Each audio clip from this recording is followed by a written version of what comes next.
wassalamu ala rasulillah sallallahu alaihi wasallam. Tumia kama dakika 20 au kuzidi 30, dakika 40 insha Allah tutakuwa tutamalizia kwa kushamaliza kwa siku ya leo.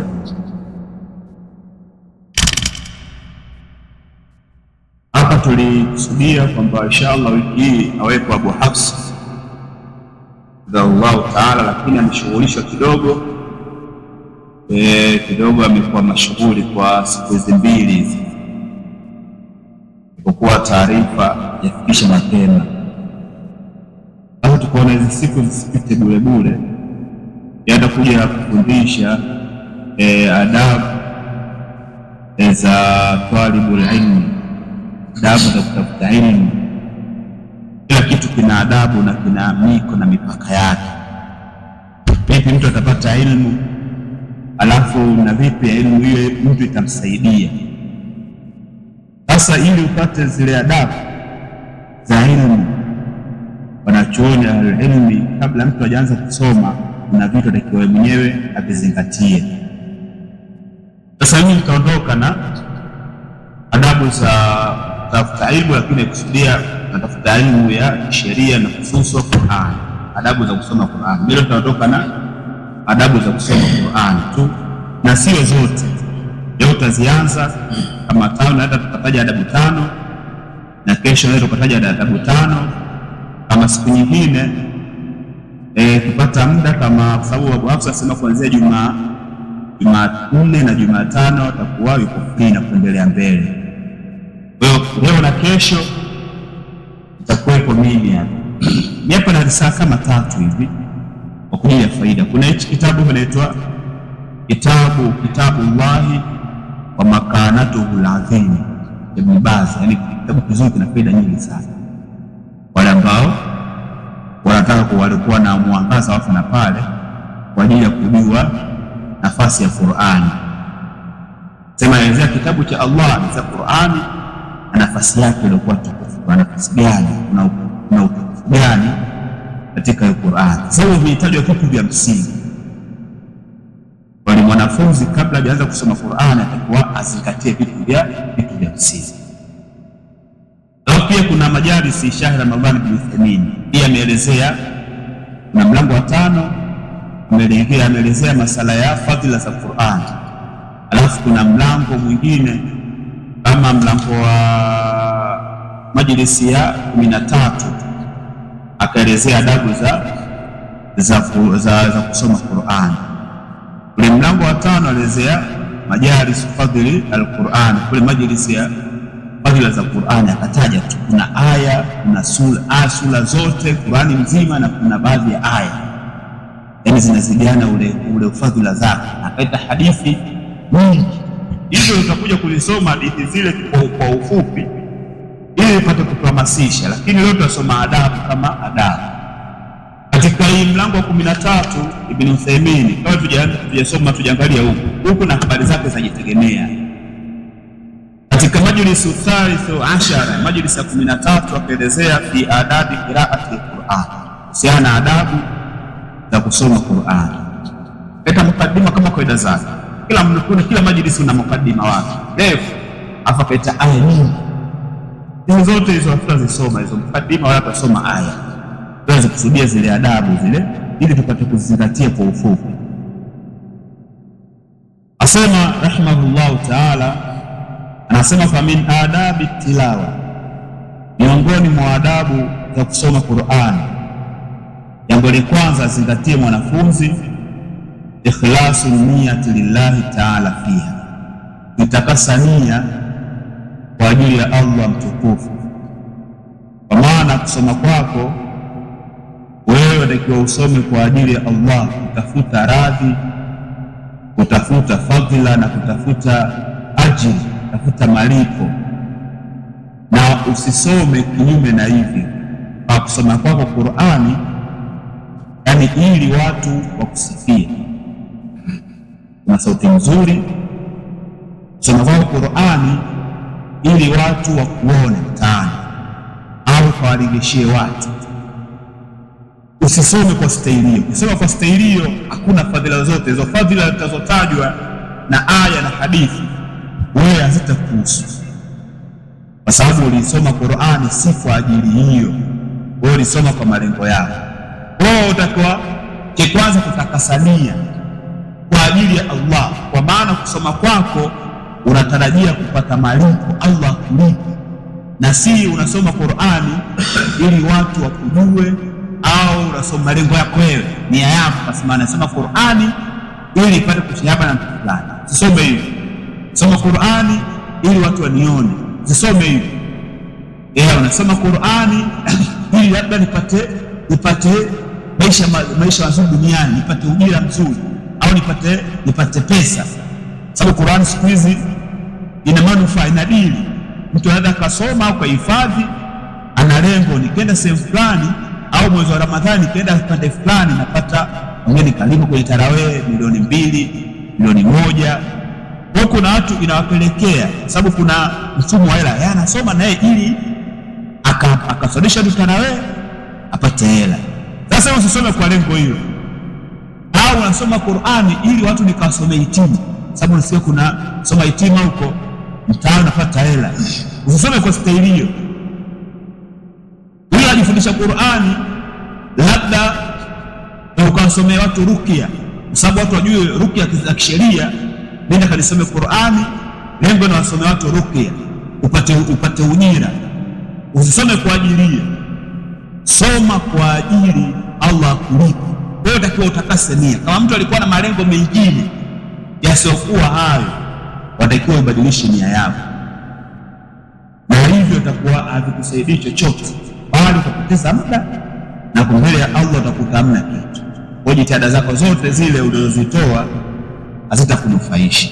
Kwa hiyo kwa somaji Qur'ani utakuwa ulizingatie ikhlasu nia lillahi ta'ala. Nasema lianna tilawata alqur'ani, kwa sababu kusoma Qur'ani min alibadati aljalila, ni katika ibada tukufu mno. Soma Qur'ani katika ibada zilizokuwa tukufu mno, kama sabaka bayanu fadliha, kama ilivyotangulia ubainifu wa fadhila zake. Kuna mlango kwa ulitangulia watao ulisema na ndio maana akasema kama ilivyotangulia mlango wa fadhila zake. Tutaje hizo fadhila kwa ufupi kwa muda mwingine. Wakad kala Allah ta'ala, sababu Allah mtukufu amesema fali Allah mukhlisina lahu din, muombeni Allah hali ya kumtakasia yeye tu dini. Surati Ghafir aya ya 14. Wakala, nakasema tena subhana fa'budillaha mukhlisan lahu din, waabudu Allah hali ya kumtakasia yeye dini. Unafanya ibada hizo kwa ajili ya kwake yeye tu. Surati Zumar aya ya 2. Wakala taala wama umiru illa liya'budu Allah, na hawakuamrishwa yani majini na watu, wama umiru, na hawakuamrishwa hao illa liya'budu Allah, isipokuwa wamwabudia Allah tu. Sio hivyo tu, mukhlisina lahu din, hali ya kumtakasia yeye dini. Wanafanya hivyo hali ya kutaka malipo na fadhila kutoka kwa Allah. Wanawafanyi kwa ajili watu wawaone au watu wawasifu. Surati Al-Bayyina aya 5. Akasema wakala nabii sallallahu alaihi wasallam, akasema mtume sallallahu alaihi wasallam, ikra'ul Qur'an, someni Qur'an, wabtaghu bihi wajha Allah, na mtafute wajhi wa Allah kwa hiyo Qur'an. Mtafute wajhi wa Allah kwa hiyo Qur'an azza wa jalla, min qabli an ya'tiya qaumun, kabla hawajajiliwa na watu ambao yuqimunahu, wanaisoma na kuisimamisha hiyo Qur'an, iqamatal qadh, yani usimamaji kama vile wa grass.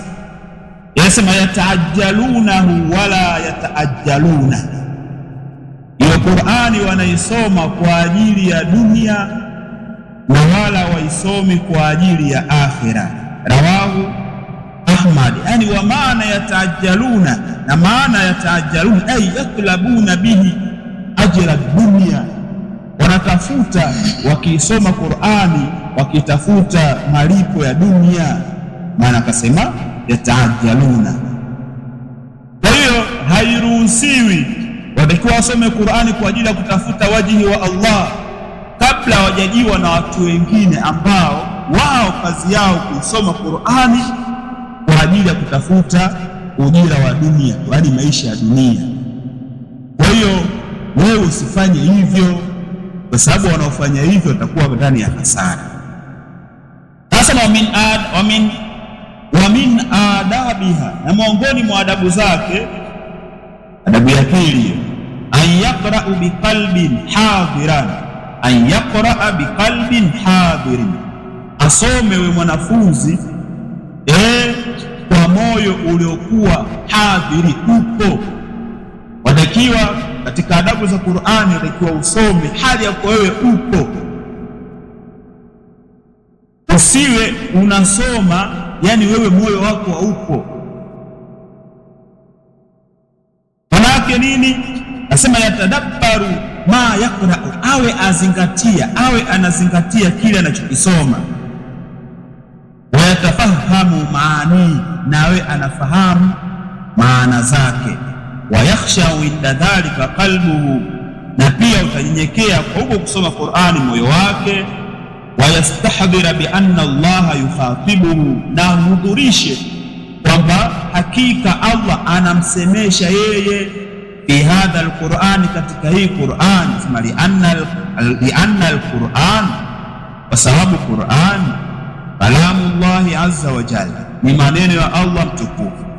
Kwa nukta ya pili, adabu ya pili ni kwa mtu aisome moyo uko hadhiri, kwa maana usisome moyo hauko hadhiri. Maana moyo uko hadhiri kwa maana wewe uwepo, yani akili zako na kusoma ziwe zinazingatia, yani akili zako unaposoma Qur'ani yani ziwe hapo, isio unasoma Qur'ani yani moyo wako unauza sokoni, yani moyo wako sokoni huko unazurula, yani uko darasani lakini akili zako na fikira zako ziko sehemu nyingine.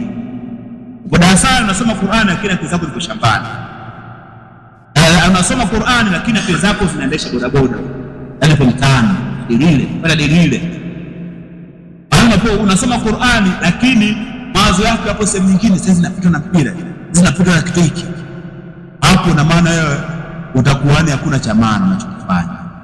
Kwa katika adabu utakiwa uwepo, na maana moyo uwe hadhi, napo kwa muda mfupi wewe utakuwa unaelewa na utakuwa unazingatia. Maana kuwepo hadhi ni lazima awe anazingatia na wewe anafahamu pia anachokisoma katika maana zake, na moyo unyenyekee, na pia auhudhurishe moyo ya kwamba Allah yeye anamsemesha, yani afahamu kwa kusoma Qur'ani ajue anazungumza na Allah, kwa sababu Qur'ani ni nini?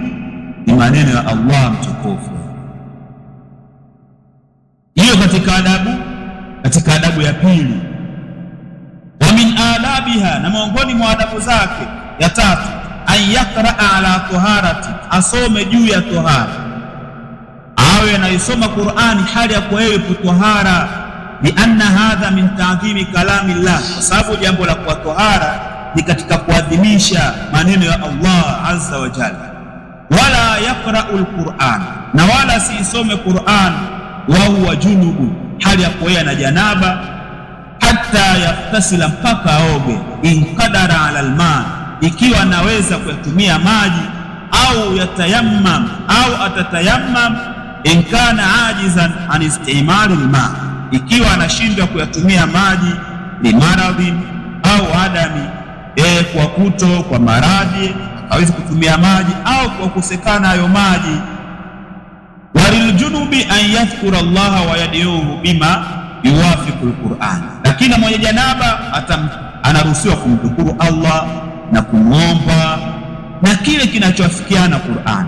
Idha lam yaqsudi alquran, ikiwa haikusudii Qur'ani, mithlu an yakula, mfano wa kusema kwa mwenye janaba, la ilaha illa anta subhanaka inni kuntu minadh-dhalimin, yani mfumo wa aya, lakini anasoma nini? anasoma nini? Anasoma dua. Sijui mnaelewa? Au yakula, au kasema mwenye janaba, rabbana la tuzigh qulubana ba'da idh hadaitana wa hab lana min ladunka rahmatan innaka antal wahhab. Hii ni nini? Ni dua, lakini nini? Ni aya ya Qur'ani. Muda kuwa huyo na janaba anaruhusiwa kuisoma hizi dua, lakini akusudii nini? Qur'an. Anasoma dua, hizo dua zenyewe ni aya za Qur'an, lakini yeye ikusudii kuisoma Qur'ani, bali anakusudia nini? Kusudia dua kama adhkari. Basi kwa mlango huu anafanyaje? Aruhusiwa. Lakini kama anakusudia Qur'an apata dhambi hapo hapo mwenye janaba. Kwa hiyo katika adabu za kusoma Qur'an ikiwa asome hali ya kuwa na tohara, na tohara zote, ima tohara kubwa au tohara ndogo. Ina maana ni lazima awe kama una udhu. Wanachoona sema jambo ni jaiz, inakuwa ni kama ni wajib au mustahab. Kuna baina ya wajib na baina ya mustahab. Kuna baadhi wanachoona sana mustahabu tu kuchukua udhu ikiwa mtu ana tohara ndogo, mwingine amepatwa na hadathi lakini akafanyaje? Atakiwa yeye aende kuchukua udhu, na ruhusa kusoma Qur'ani. Pengine ulikuwa na udhu wako au udhu kaondoka, yeye anaruhusiwa kusoma Qur'ani au nikachukue udhu. Kuna ahli ilmu wanasema lazima kwenda kuchukua udhu, hivyo urudi tena kwa ajili ya kuadhimisha maneno ya Allah.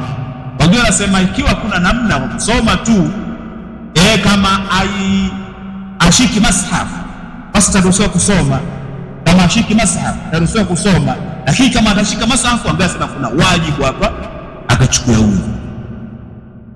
Kwa hiyo ukiwa una udhu basi wewe na una wajibu kushika kitabu, basi nenda kuchukua udhu urudi. Ukiwa na janaba ndio zaidi, hauruhusiwi kabisa kugusa masafu wala kuisoma Qur'an, ila kwa yule ambaye anakusudia kusoma dua basi anaruhusiwa kutoka upande huo. Hiyo katika adabu ya tatu. Wa min adabiha, na miongoni mwa adabu zake ya nne, alla yaqra al-Qur'an, kuto kuisoma Qur'ani mwanafunzi fil amakinil mustakthar, katika sehemu zilizokuwa chafu, au fi mujmai, au katika mkusanyiko, la yusfatu fihi likiraatihi, watu awanyamazi sehemu hiyo kwa kisomo chake. Kwa hiyo katika adabu ya nne, hairuhusiwi mwanafunzi au mtu yoyote yule kuisoma Qur'ani sehemu chafu, au katika mkusanyiko watu awanyamazi, kama vile sokoni, mazogo tu, ukawapangilia watu nabishana au wanabishana hivi kwa mipira au hili au watu wasikilizi, alafu wewe kwa wanasema wanafungua Qur'ani. Hiyo haitakikani ikiwa kuna mfumo huo. Lakini kama panatulia au ndio sehemu yako ya kazi na kuna sehemu nyingine ukajisikizisha mwenyewe kwa sauti ya chini, hilo jambo linafaa. Anasema li anna qira'atahu fi mithli dhalika, kwa sababu kusoma kwake mfano wa hivyo, yani kwenye mazogo humo au sehemu chafu, ihanatullahu, ni kuitweza hiyo Qur'ani na kuidharau, yani ni kuidharau na kuidhalilisha hiyo Qur'ani. Asema wala yajuzu an yakra al-Qur'ana fi baitil khala, na pia haifai kuisoma Qur'an katika baitul khala, kama vile katika kukidhi, sehemu za kukidhi haja kama chooni au wapi na sehemu nyinginezo. Kwa muda huo watu wanakidhi haja au wanaenda kuoga, hapa tutasoma Qur'an. Wanahauhu mimma uidda litabawuli au litaghawut, na sena mfano wake katika sehemu ambazo zimeandaliwa kwa ajili ya kukidhi haja ndogo au kwa ajili ya kukidhi haja kubwa, liannahu la yaliku bil Qur'ani al-karim, kwa sababu mambo yalivyo sehemu hizo haziambatani na usomaji wa Qur'ani tukufu. Kwa hiyo hairuhusiwi. Kwa katika adabu, haitaruhusiwa kwa mtu kuisoma Qur'ani katika sehemu zilizokuwa chafu.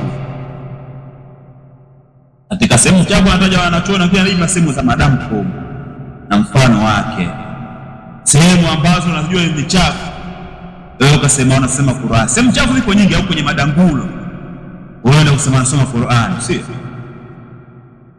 Au Amazon, nenda pale unasoma Qur'ani, mraja hamna mnajua staili kama hiyo.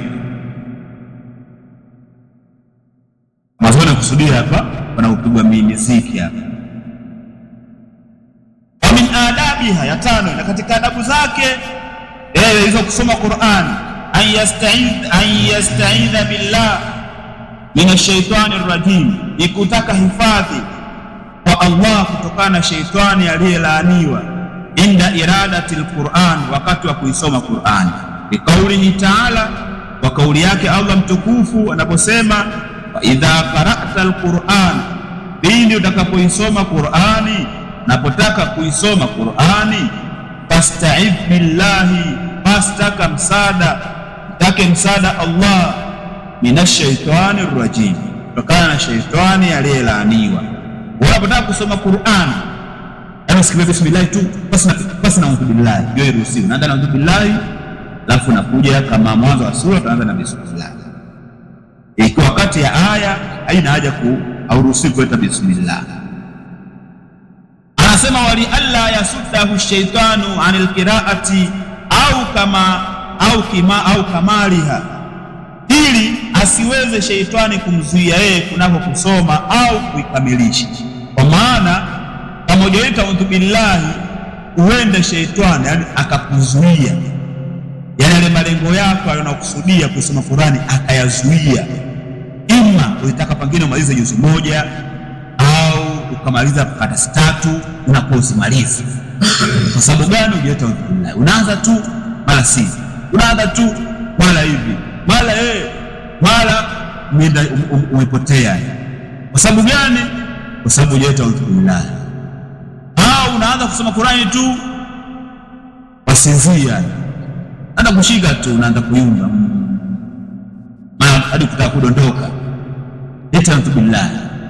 Kwa hiyo ile a'udhu billahi utamkimbiza shetani. Kwa hiyo yale malengo yako, kama ulikusudia kufanya mrajaa nusu juzu, unaweza kumaliza, hata kama robo juzu unaweza kumaliza. Lakini kama hujaita a'udhu billahi, basi hata hiyo peji hautaimaliza. Utatokea namna kushughulishwa wewe, ili uache kuisoma Qur'ani ukashughulishwa sehemu nyingine. Kwa katika adabu zake ni kuisoma,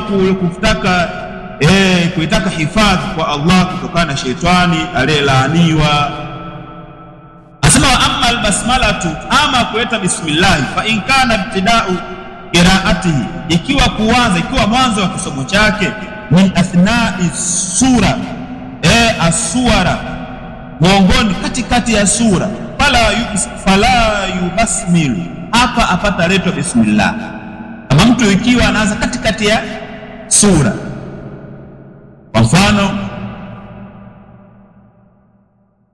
katikati ya sura, kwa mfano ukaanza kwa sura gani? Kama kula Allah unaanza katikati ya sura, alam yakul la usir, hapo ndio uweze kusema, kwa sababu unataka uanze hapo, au lam yalid, kwa sababu unaanzia hapo, sio kwanza unataka kusema bismillahir rahmanir rahim, lam yalid wa lam bismillah fanya kazi gani? Au bismillahir rahmanir rahim, ya ayyuhalladhina amanu la tulhikum, ukasema ya ayyuhalladhina amanu la tulhikum amwalukum, ipo mwishoni unaita bismillah. Au bismillahir rahmanir rahim, inna lilmuttaqina mafaza. Unamjua huyu aje kupita madrasa, hata kama ni imamu wa msikiti, kwa sababu hajui kanuni za kuleta bismillah wapi na sehemu gani. Yaani msikitini ipo, watakutana nadhirisha bismillah, sio sema kudhirisha bismillah. Unajua huyu alikimbia madrasa, alafu akang'ania msikiti wa kwao, kwa sababu msikiti wa ukoo, akaenda kung'ania na kulisha hapa.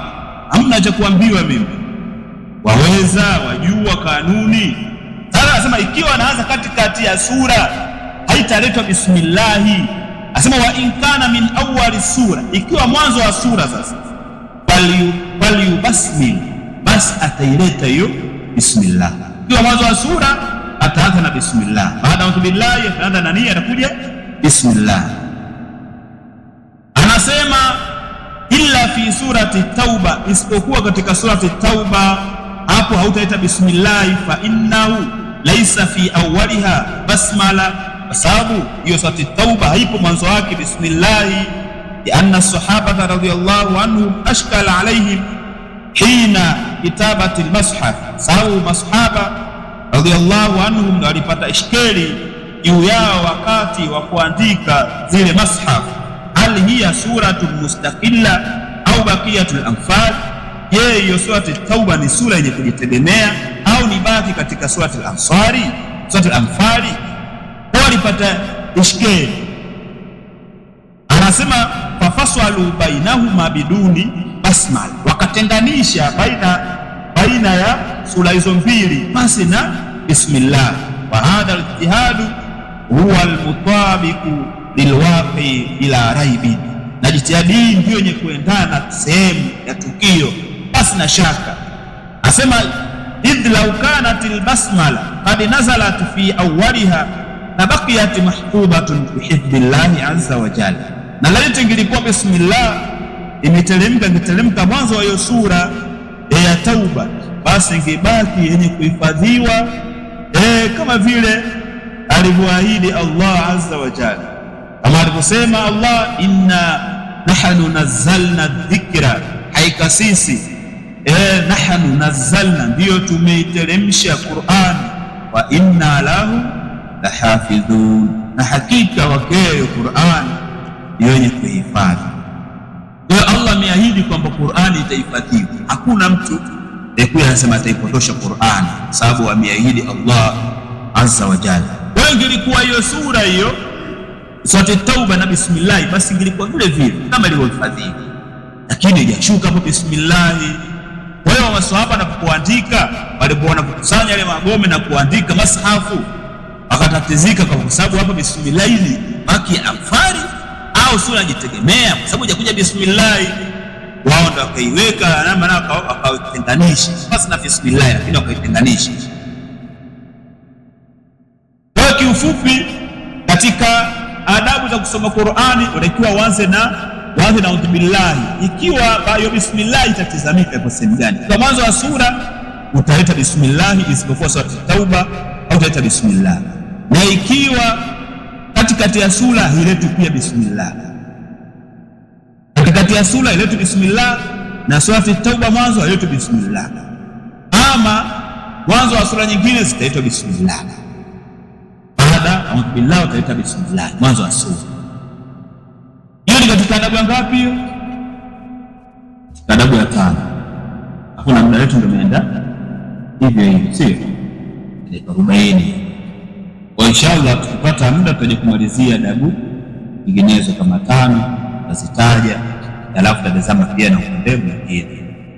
Tutaishi hapo kwa sababu tulikusudia dakika 40 nusu saa, tuendeleza hivyo hivyo hadi pale mwalimu atakapata muda, basi tuendelea na yeye kusoma na kuleta adabu za ujumla na kutafuta elimu.